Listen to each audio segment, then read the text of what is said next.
Përshëndetje të nderuar shikues. Me 1 janar 2017 ka hyrë në fuqi marrëveshja midis Kosovës dhe Holandës, duke ofruar kështu bazën ligjore për të filluar punën dhomat e specializuara në Holandë. Presidenti Hashim Thaçi është i bindur se fillimi i punës së gjykatës speciale nuk do të dëmtojë imazhin e vendit. Ndërka që njohësit e rrethanave politike thonë se në bankën e të akuzuarit mund të përfundojnë edhe disa prej liderëve politik.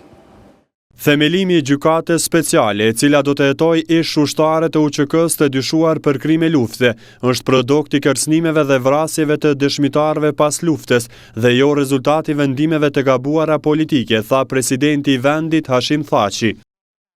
Përpjekjet për të arsyetuar krimet, duke thënë se janë bërë në emër të kauzës kombëtare, nuk janë të justifikueshme, por janë në dëm të interesit dhe së ardhmës së shtetit tonë. Vlerat e lirisë son dhe luftës së UÇK-s i cënojnë mu ata që i kanë bërë këto krime. Ata që i kanë kryer këto veprime, individ apo grupe, kanë fyer e cënuar vlerat e lirisë dhe vetë luftën e UÇK-s. Ne duhet t'i ruajmë vlerat çlirimtare dhe të mos e lejojmë askënd që t'i degenerojë ato. Prandaj është në interes të Kosovës që të hiqet çdo dyshim për luftën e pastër të UÇK-s. Është e qartë se gjykata speciale është produkt i kërcënimit dhe vrasjes së dëshmitarëve pas luftës dhe jo rezultati vendimeve politike të gabuara. Ndërkaq zyrtarja në gjykatën speciale Fidel Madondon konfirmoi për televizionin tonë se me 1 janar ka hyrë në fuqi marrëveshja me Holandën, me të cilën përmbushet baza ligjore për funksionimin e dhomave të posaçme. Dhomat e specializuara tashmë janë funksionale. Më 1 janar 2017 ka hyrë në fuqi marrëveshja për shtetin e Koqir, duke ofruar kështu bazën ligjore për të filluar punën e mirëfillt dhomat e posaçme në Holandë. Presidentja e dhomave të posaçme, Ekaterina Trandafilova, do të fillojë punën në gjysmë të janarit. Gjyqtarët e tjerë ndërkombëtar do të emërohen sapo të përmbyllet procesi. Puna e tyre e parë do të jetë miratimi i dokumentit kryesor për gjykatën, rregullat, procedurat dhe evidenca me të cilin dokument rregullohet procedimin në dhomat e specializuara. Në ndërkohë, për zgjedhja e personelit për dhomat e specializuara dhe zyrën speciale të prokurorisë është duke vazhduar me intensitet. Analistët politik janë të mendimit se gjykata speciale do të i prek figurat e larta të skenës politike. Në ngritjen e akuzave të parë do të jenë të përfshirë disa nga emrat që përmenden në raportin e Dick Martit dhe logjikisht kjo do të shkaktojë tronditjen në skenën politike. Është absurde të pritet që të mos ndikojë. Gjykata speciale është themeluar parimisht për të marrë me njerëz të rëndësishëm, me politikanë të rëndësishëm, për cilët është parashikuar se do të mund të kenë ndikim në gjykatat e Kosovës nëse ato i trajtojnë rastet e tyre. Pra nuk mund pritet që gjykata speciale të merret me njerëz të zakonshëm. Si Mushkolaj, ashtu edhe Muhaxhiri nuk e përjashtojnë mundësinë që përfaqësuesit e gjykatës speciale mund të jenë të ndikuar politikisht. Asnjë gjykatë, dhe gjykata e Hagës, nëse shohim me vëmendje, ka qenë shumë e politizuar, domethënë nuk ka mundur të nxirret jashtë politikës. Natyrisht gjykata speciale do ta ketë një status të tillë, fatkeqësisht, sepse nuk duhet të ishte kështu.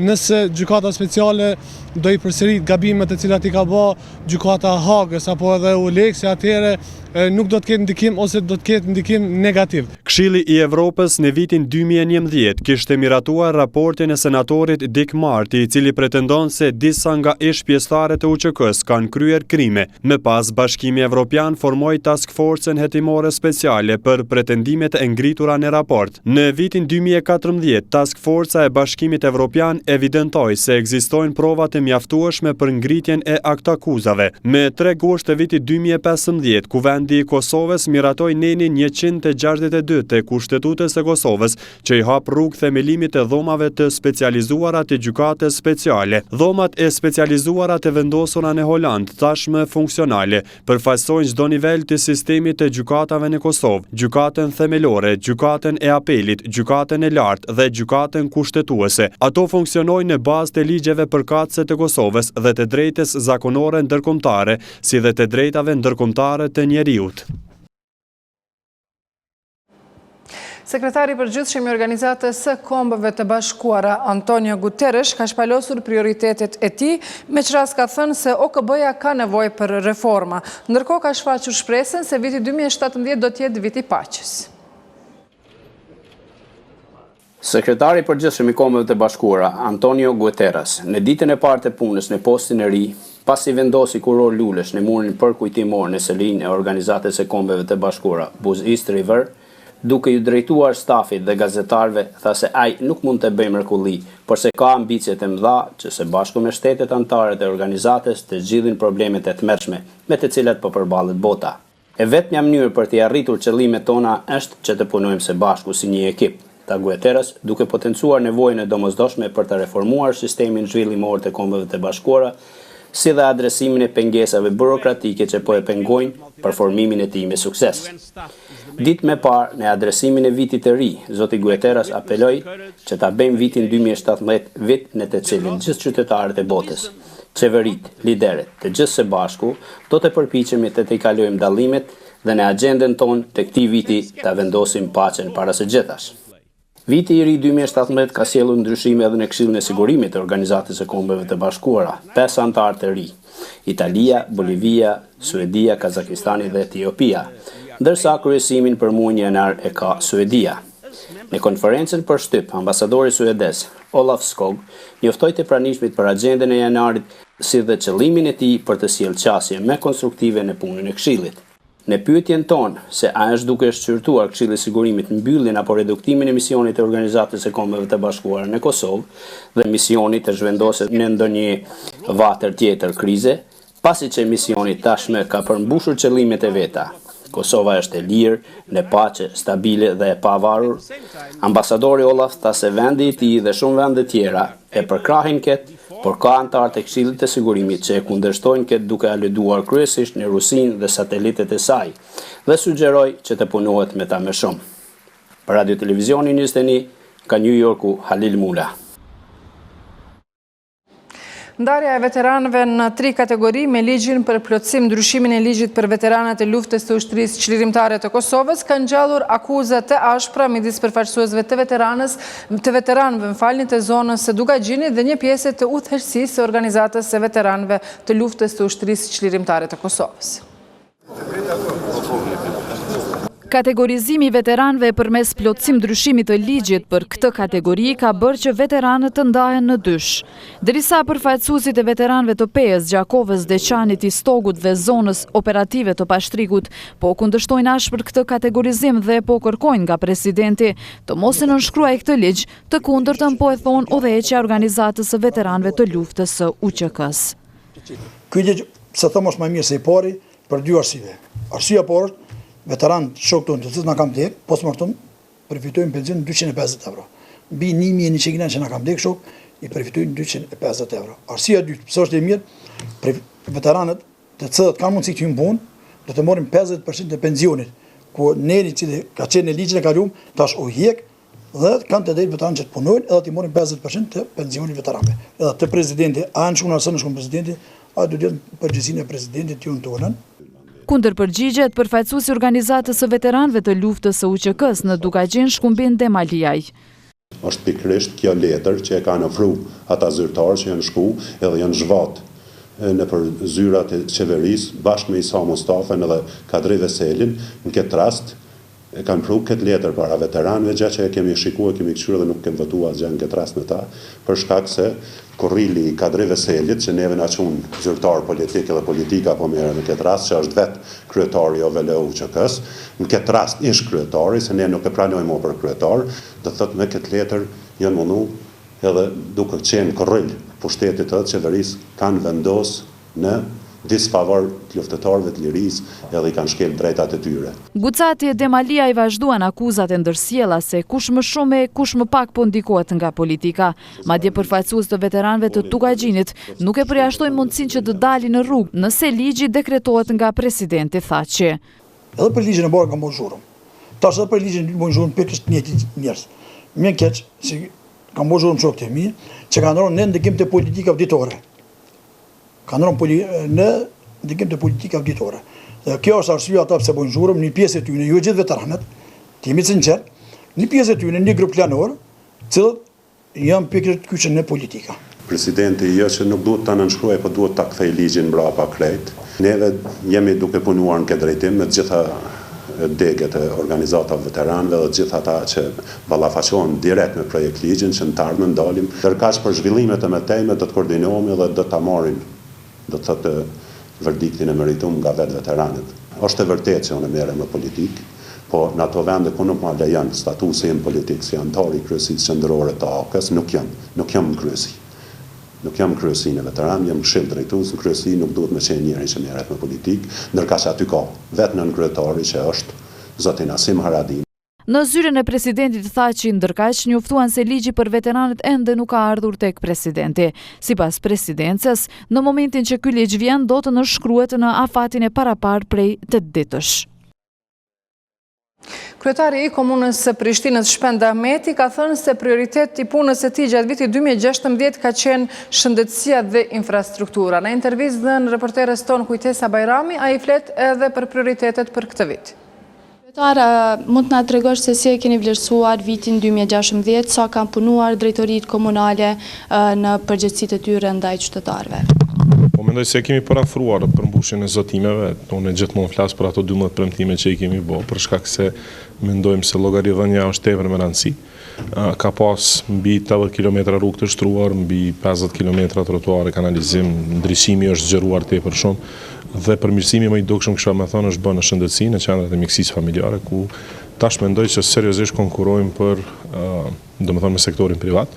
Kemi shërbime dikun dje u lajmëru për shembull që shërbimi spitalor i klinikës universitare i ka pas 1.4 milion vizita ambulantore, komuna Prishtinës ka pas 1.6 dikun. Domethënë jemi komuna me më shumë të shërbim dhe viti u përfundu bukur me ardhin e autobusëve, me kontingjentin e parë, cilët kanë ardhur me, domethënë 30 dhjetor ishte dikun që arritën dhe tani presim edhe 15 të tjera, me 11 janar lëshojmë në qarkullim të parët, kështu që po ja afrohemi domethënë në këtë vit fundit mandatit për mbushjes plot të premtime. Por në përgjithësi viti 2016 e kam vrejt tek qytetarët, ka qenë një vit me shumë pesimizëm në përgjithësi dhe përgjendje në nivelin qendror, me gjitha ato që ka ndodhur, po edhe në nivelin global me shumë lajme të këqija. E disi të gjithë pritnin që të vjen viti 2017 dhe ndoshta të jetë një vit më i mirë se viti 2016.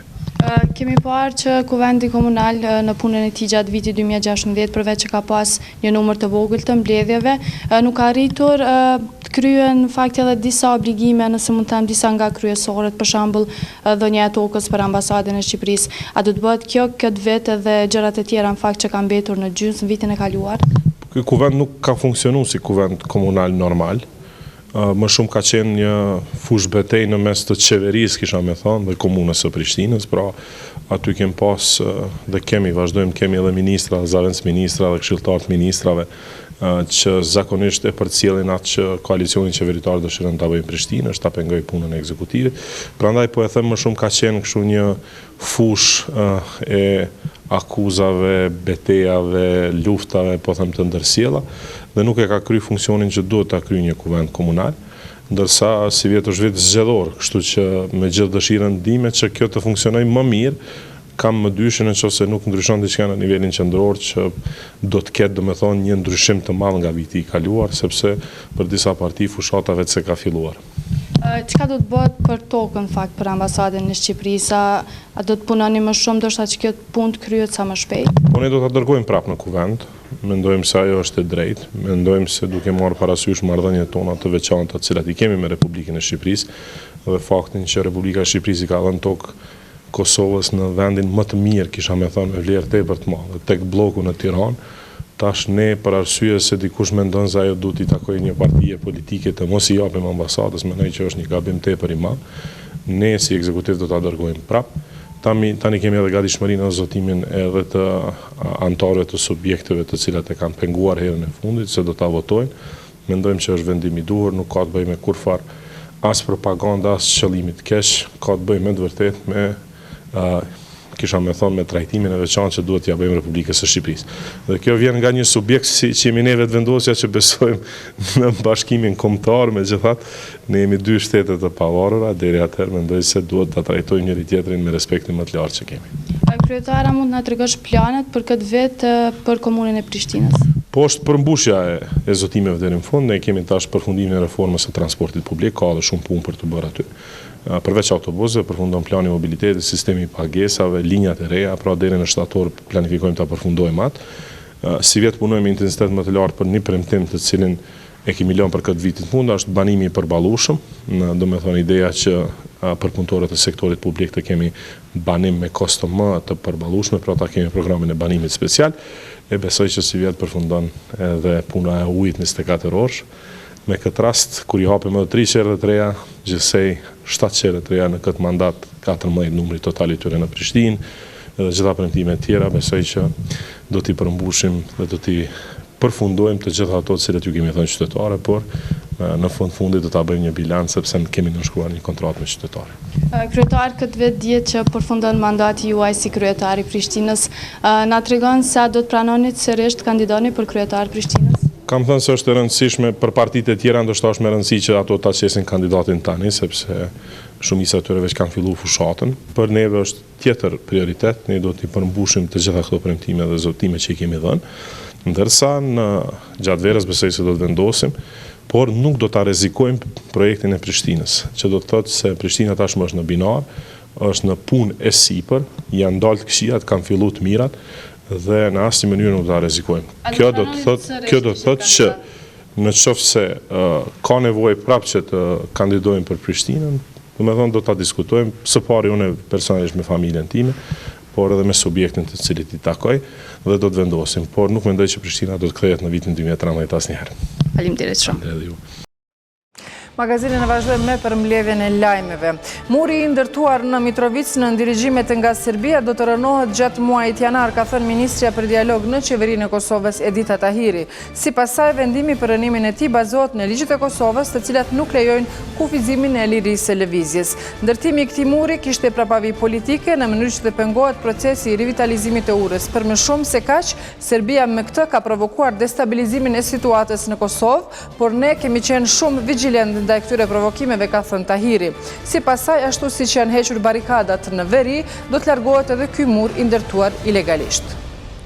Shkrimtari Ismail Kadare beson se shumica e kosovarëve janë kundër ekstremizmit fetar dhe se kjo dukuri nuk do të zhvendos orientimin e shtetit më të ri evropian pro perëndimit. Në një intervistë për Zërin, Kadare ka thënë se ekstremizmi fetar është diçka që bie ndesh me moralin historik të shqiptarëve, bie ndesh me një nga shkaqet e mbijetesës së këtij kombi në përshekuj.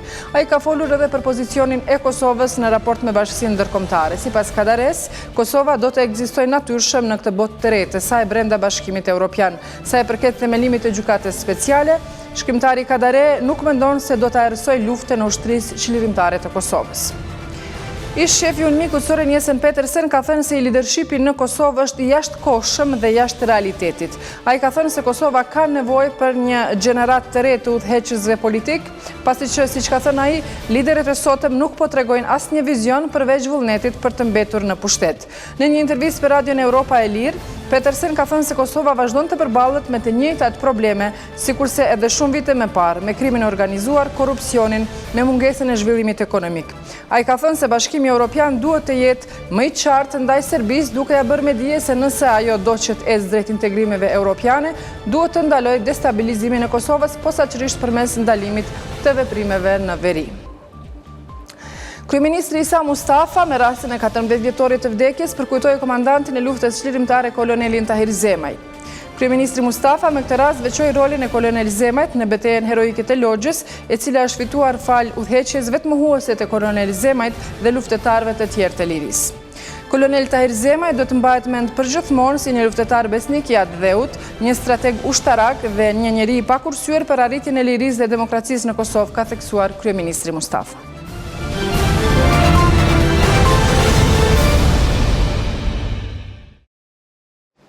Klinika e pediatrisë dhe qendrat e mjekësisë familjare në Prishtinë janë vërshuar nga pacientë të shumë të gjithë prekur nga gripi sezonal. Gjatë ditës në klinikën e pediatrisë trajtohen deri në 135 pacientë. Më të rrezikuar nga gripi sezonal sipas specialistëve janë fëmijët, gratë shtatzëna dhe të moshuarit.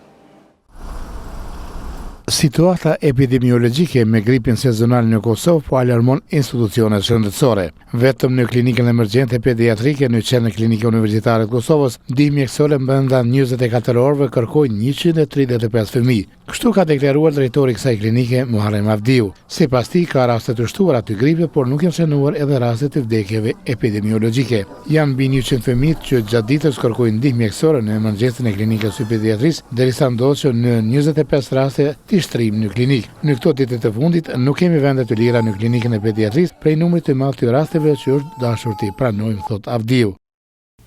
Deri 130, deri 135, mbrana 24 orëve vizita mjekësore në emergjencën pediatrike. Prej tyne pranime, duhet ta them që një ditë kemi pas 34 pranime, që është ditë kampione në klinikën e pediatrisë. Do të thonë është shqetësuese. Pastaj jemi munduar me bë kështu, një jo të msheft atëfar detektimi, por një gjysmë detektim prej emrave të caktuar doktorave, që i konsiderojmë ekspert. Simptomat e para të paraqitjes së virusit të gripit janë ethet, temperatura, lodhja, plagështia. Te fëmijët është karakteristike se paraqiten edhe dhëmbje të barkut dhe të vjedhurat kokëdhëmbje. Si çdo grip, domethënë është infekcion viral që përcillet me kollitje, me temperaturë të lartë, me frymëzone të raste të vogla, të fëmijët faktikisht që mund të përcillet edhe me bronkiolite, që si komplikim i infeksionit duhet për çdo rast, domethënë fëmijët të cilët kanë temperaturë të konsultohen me doktor për trajtim dhe përcjellje të fëmijëve. Në klinikën pediatrike të qendrës së klinika universitare të Kosovës kishte nëna edhe me 2-3 fëmijë të sëmurë nga gripi. Në spital për trajtim, fëmijët kalojnë edhe 2 apo 3 javë, ndërka që furnizimi me barna në klinikën e pediatrisë si qendra referente për tërë Kosovën është i dobët, derisa për trajtimin e fëmijëve barnat i blejnë vetë prindërit e tyre. Njëri nga ata të cilin e takuam në korridorin e klinikës thotë se trajtimi është i mirë, por mungojnë barnat. Kjo është e 5-ta ditë që vazhdojmë, por rryshe kështu shërbimi është në rregull, krejt në rregull. Apo gripi, a? Gripin unë. Po i loqë s'ka këtu, do të më dalë me blej krejt privat. Mirë shumë, po në akqyrin pe i gripi, djali është smut, ka dhe branitez, normal tani. Ka shkaktu probleme temperatura, edhe është i shtrin që një javë këtë. Ka vëlla që shto barke, e ftëf në pak, është në gjëks. Po, grip. Tash është ma mirë është tash. Po, dej par dje ka pos terapia, ma tash është ma mirë, tash ja ka njëllë ka veç që shtojnë haleme, që shto, tash është ma mirë. Zyrtar nga Instituti Kombëtar i Shëndetit Publik tashmë kanë deklaruar se Inspektorati Shëndetësor duhet mbikëqyrë të gjitha institucionet shëndetësore të Kosovës për të urdhëruar për obligimin ligjor të paraqitjes së sëmundjeve ngjitëse. Ndërka zyrtarët e Ministrisë së Shëndetësisë kanë thënë se të gjitha institucionet shëndetësore në bazë të ligjit për luftimin dhe parandalimin e sëmundjeve ngjitëse janë të obliguara të raportojnë Institutin Kombëtar të Shëndetit Publik dhe një gjë të tillë janë duke e bërë.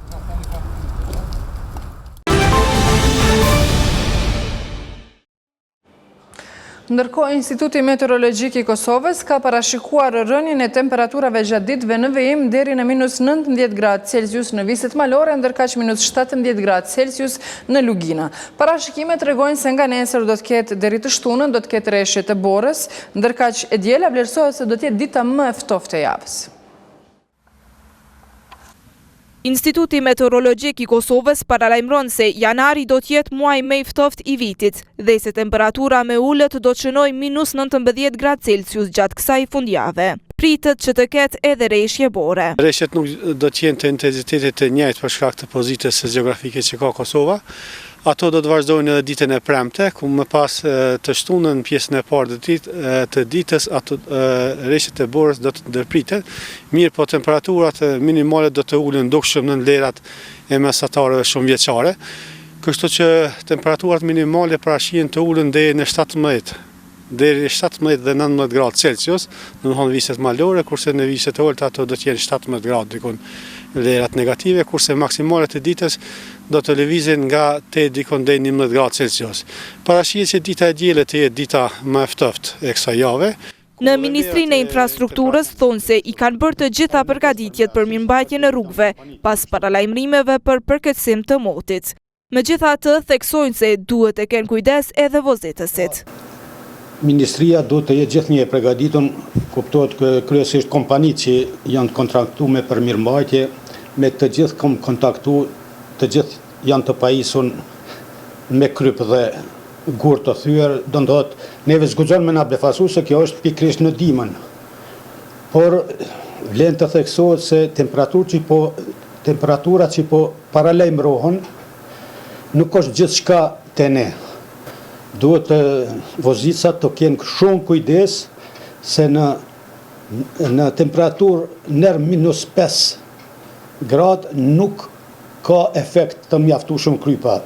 Për këtë arsye qitet edhe gori thyr sa do guto me përmirësue gjendjen e rrugëve. Edhe në policinë e Kosovës bëjnë të ditur se i kanë shtuar masat e patrullimit dhe të kontrolleve në komunikacion. Ne përpilojmë edhe një plan operacional që parashë edhe sezonën dimrore dhe njësitë tona varësisht prej pikave më të ndihshme ku kemi pasur aksidente në të kaluarën, më thonë më të shpeshta, ne rrisim kapacitetet tona më zyrtar policor dhe nëpër ato pika shtojmë personelin ton, shtojmë lëvizjen e zyrtarëve tonë policor për të parandaluar aksidentet në trafik. Vetëm në 24 orëshin e fundit, policia Kosovës ka shqiptuar 731 etiketa trafiku, ndërsa ka ndodhur 81 aksidente, 28 me lëndime dhe 53 me dëme materiale. Ndërkohë që paralajmërohet rënje drastike e temperaturave, Forca e Sigurisë e Kosovës ka ndërmarrë një aksion humanitar duke dhuruar batanije, jastëk dhe mbulesa për Kishën Ortodokse Serbe në Graçanicë. Përfaqësuesit e manastirit e Graçanicës e kanë mirëpritur ndihmën, ndërkaq që e Forcës e Sigurisë e Kosovës kanë thënë se ky është vetëm fillimi i bashkëpunimit të këtij institucioni me Kishën Ortodokse Serbe në Kosovë. 50 familje të komunitetit serb përfituan mbulesa për fjetje nga një donacion i Forcës së Sigurisë Kosovës. Ky donacion u dorëzua në Kishën Ortodokse Serbe në Graçanicë. Prifti Sergjan Stanković e falenderoi Forcën e Sigurisë Kosovës për ndihmën e ofruar për qytetarët e Graçanicës. Njihova pomoć se ovoga puta Kjo ndihmë është e mirëpritur në këto kushte të vështira atmosferike dhe ekonomike. Ky është fillimi i bashkëpunimit ton i KFOR-it amerikan dhe FSK-s, të cilët për herë të parë shprehen vullnetin e tyre të mirë që të na ndihmojnë. Ndihma nuk është e vogël, por shpresoj të jetë më e madhe, më ngrohtë dhe më e sinqert në të ardhmen. Shefi i sektorit për bashkëpunim me agjencione në FSK Afrim Veseli tha se ky është vetëm fillimi i bashkëpunimit me Kishën Ortodokse Serbe. Forca e Sigurisë Kosovës premton që çdo herë do të jetë pranë komuniteteve, pranë jush dhe do t'ju mbështesim në gjitha mundësitë dhe kapacitetet që i ka Forca e Sigurisë Kosovës. Ky donacion u mbështet nga KFOR-i amerikan në Kosovë.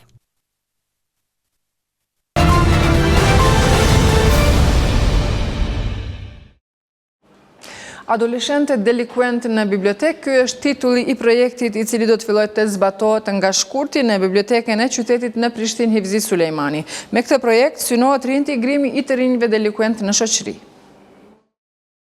Në hapësirat e bibliotekës Hivzi Sulejmani në Prishtinë, së bashku me të rinjt e tjerë, do të mund të lexojnë dhe aftësohen edhe fëmijët delikuent.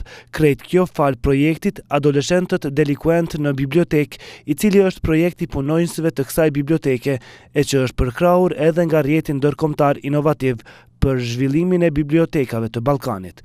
Kjo ide inovative, sipas përfitueses së këtij projekti, Fatime Mehmetaj, rodhi nga puna me këta të rinj delikuent.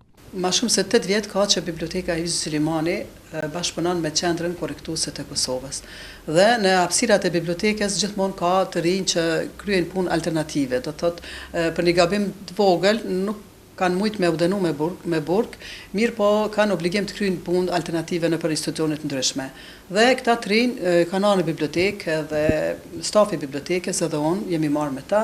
Ju kemi gjetë punë, në bibliotekë ka punë të lehta, si përpunimi fizik i librit, apo ndonjë radhitja e librit apo diçka tjetër. Dhe kështu duke e parë këta të rinj të ardhur vazhdimisht kom gjithmonë komentuar se çka muj me bë me këta. Ideja e saj inovative ka bërë që ajo të jetë në mesin e 5 projekteve më të mira nga 35 sa janë prezantuar. Realizuese e këtij projekti është organizata Future Library me selinë në Greqi, që është organizatë jo fitimprurse, përmes projektit Ineli Ballkan që ka shpallë dhe kemi marrë pjesë njerëz, domethënë profesionistë nga bibliotekat publike nga 11 shtetet e Ballkanit. Gjithashtu kemi pas edhe 5 mentor nga vendet e Evropës dhe 11 ambasador, kështu janë quajt, edhe së bashku kemi punu që një vit e më tepër dhe kemi pas obligim se cili me kryu nga një projekt.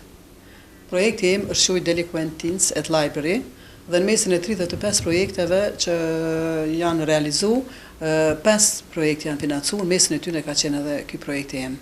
Si pas Fatime Mehmetajt, shefe e punëve profesionale në bibliotekën Hivzi Sulejmani, me këtë projekt përveç adoleshentëve delinkuent, do të përfitoj edhe vet institucioni ku ajo punon. Ideja e projektit adoleshentët delinkuent në bibliotek është që këta të rinj të risocializohen përmes kurseve të ndryshme që do të organizohen në bibliotek, do të shoqërohen edhe me të rinj tjerë të shkollave të ndryshme të Prishtinës, do të ketë kurse të ndryshme, bibliotekat do të ketë përfitim, sepse përmes këtyre aktiviteteve do të bëhet edhe digitalizimi i materialeve të bibliotekës, gjithsesi trilindjes ndoshta dhe materialeve të ralla që ka biblioteka në dispozicion. Implementimi i këtij projekti do të fillojë më një shkurt me një fond fillestar prej 4.000 eurove. RTV21.tv është adresa e portalit tonë ku mund të gjeni të gjitha informacionet të ditës. Unë ju falenderoj për vëmendjen, mirupafshim.